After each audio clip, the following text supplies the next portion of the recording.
कल्पना कीजिए, अनंत हिमालय की गोद में बैठे हैं भगवान शिव। चारों ओर बर्फ की चादर और वातावरण में गूंज रहा है ओम का स्वर। यही वह क्षण था जब ब्रह्मांड के सबसे प्राचीन और पवित्र ज्ञान की शुरुआत हुई। महादेव केवल विनाश के देव नहीं, वे हैं आदि योगी, योग के प्रथम स्रोत और आदि गुरु, पहले गुरु। उन्होंने इस संसार को योग, ध्यान और जीवन के परम रहस्य सिखाए। समय के प्रारंभ में जब धरती पर सभ्यता का कोई नामो निशान नहीं था, तब 7 महात्मा सप्तऋषि शिव के शिष्य बने।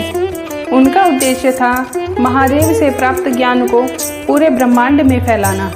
ऋषि अत्रि, तपस्या और आयुर्वेद के जनक, जिन्होंने औषधियों के रहस्य खोले। ऋषि भृगु, ज्योतिष शास्त्र और ब्रह्म विद्या के आचार्य, जिनकी भृगु संहिता आज भी अद्वितीय है। ऋषि अंगिरस, यज्ञ और अग्नि विज्ञान के ज्ञानी, जिन्होंने वेदों में अग्नि मंत्रों की स्थापना की। ऋषि वशिष्ठ, राजधर्म और योग सिद्धांत के मार्गदर्शक, जिन्होंने इक्ष्वाकु वंश को शिक्षाएं दी।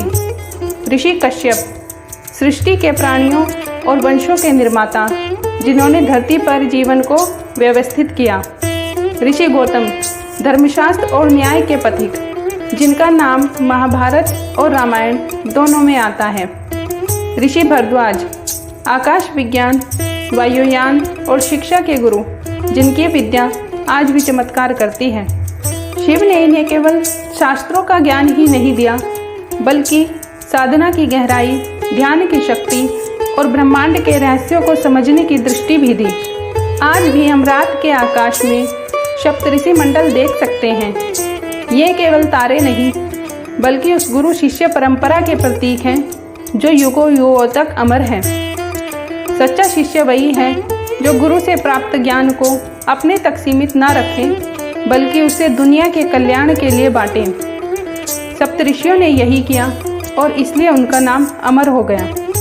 इसलिए शिव और सप्तऋषियों की यह कथा केवल एक कहानी नहीं, बल्कि उस परंपरा की नींव है जिसने पूरी मानवता को प्रकाश और ज्ञान का मार्ग दिखाया। हर हर महादेव।